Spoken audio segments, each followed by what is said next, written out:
യുഎഇയിലെ ഇന്ത്യക്കാരായ തൊഴിലാളികൾക്ക് Dubai Indian consulate പ്രഖ്യാപിച്ച insurance പദ്ധതിക്ക് മികച്ച പ്രതികരണം. 5500ഓളം പേർ പദ്ധതിയിൽ പങ്കാളികളായതായി ഇന്ത്യൻ കോൺസുലേറ്റ് അറിയിച്ചു. തൊഴിലാളിക്ക് മരണം സംഭവിച്ചാൽ ആശ്രിതർക്ക് 75,000 ദിർഹം വരെ ലഭിക്കുന്നതാണ് ഇൻഷുറൻസ് പദ്ധതി. കഴിഞ്ഞ മാർച്ചിലാണ് ലൈഫ് പ്രൊട്ടക്ഷൻ പ്ലാൻ എന്ന പേരിൽ ഇന്ത്യൻ കോൺസുലേറ്റ് ഇൻഷുറൻസ് പദ്ധതി പ്രഖ്യാപിച്ചത്.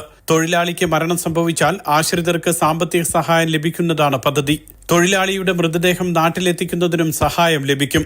Gargash insurance, extra group of companies എന്നിവയുമായി ചേർന്നാണ് പദ്ധതി നടപ്പാക്കുന്നത്. തൊഴിലാളിക്ക് സ്വാഭാവിക മരണമോ അപകട മരണമോ സംഭവിച്ചാൽ ആശ്രിതർക്ക് സാമ്പത്തിക സഹായം ലഭിക്കും. വർഷം 37 ദിർഹം അടയ്ക്കുന്ന തൊഴിലാളിയുടെ ആശ്രിതർക്ക് 35,000 ദിർഹവും 50 ദിർഹം വാർഷിക പ്രീമിയം അടയ്ക്കുന്നവരുടെ ആശ്രിതർക്ക് 50,000 ദിർഹവും 72 ദിർഹം അടയ്ക്കുന്നവർക്ക് 75,000 ദിർഹവുമാണ് ലഭിക്കുക. മൃതദേഹം നാട്ടിലെത്തിക്കുന്നതിന് 12,000 ദിർഹം വരെ ലഭിക്കും. 18 വയസ്സ് മുതൽ 70 വയസ്സ് വരെയുള്ളവർക്കാണ് പദ്ധതിയിൽ അംഗങ്ങളാകാൻ കഴിയുക. പദ്ധതിയിൽ അംഗങ്ങളായിട്ടുള്ളവർ മറ്റു രാജ്യങ്ങളിലേക്ക് പോയാൽ 24 മണിക്കൂറായിരിക്കും ഇൻഷുറൻസിന്റെ പരിരക്ഷ ലഭിക്കുക.